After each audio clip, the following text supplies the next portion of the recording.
Okay, one more question and another frequently asked question. I see this a lot with coaching clients when they are called to speak or they know they want to start speaking on something and they start with this.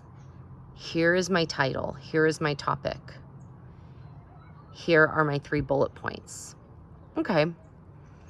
Sometimes you can start that way, and that is a good place to begin, but I'd like you to go back a little further.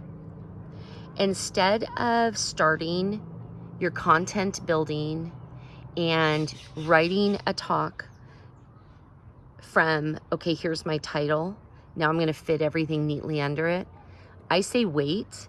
And unless you have to provide a title for the organizer of the speaking event, okay, you may have a general idea. We can get clever with that.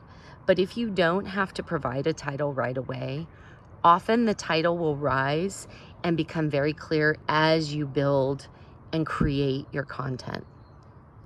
So let's say you know you have a topic. I would start first with, again, I've talked about this on other videos.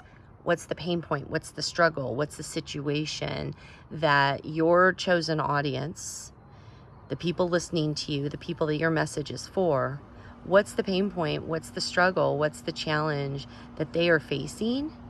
And what answers do you bring? And then build from there.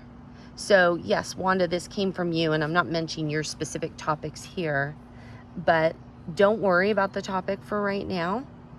Let's start at what is the pain point and what is the solution you bring, and why do you bring the solution? Is it from your own experience? And what have you learned? And in fact, what shifts in perspective have you had that allowed you to arrive at these solutions? That's what I would be thinking about. Then the clever title that really grabs people's attention will come. The topic that makes people want to listen will come. So unless you really have to have that right off the bat, then of course you can get with some people or me as a coach or others to go, okay, I've got to create this really catchy title and phrase. Then I would say it needs to be brief and it needs to tell them what it is. Sometimes we try to make it so clever to get their attention, but then people have no idea what it's about.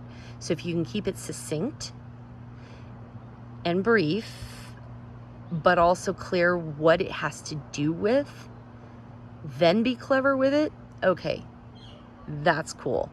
But not so clever and so esoteric and ethereal that it's like we have no idea what they're talking about. And then people don't necessarily click unless they're just bored or strangely curious. Does that make sense? I hope it does. Talk to ya.